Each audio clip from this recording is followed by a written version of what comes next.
বহুদিন পর মা বয়রাকালীর দর্শন করলাম। Hello everyone, this is Tuli, welcome to my another mini blog. আশা করছি সবাই খুব ভালো আছো।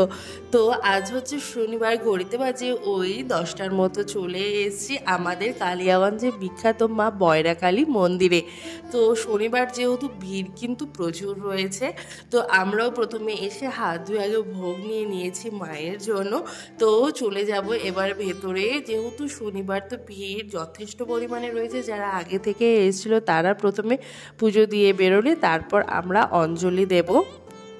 বেশ কিছুদিন ধরেই ভাবছিলাম যে মায়ের কাছে আসবো, একটু পুজো দেব, কিন্তু সময় হয়ে উঠছিল না। তো আজকে ফাইনালি এসছি মায়ের এখানে। আর এই হচ্ছে আমাদের মা বয়রা। তো এখানে মায়ের পুজো দেওয়ার পর শিব মন্দিরে গিয়েও পুজো দিয়ে নিয়েছে, তো সেটা আর ভিডিও ক্লিপ নেওয়া হয়নি।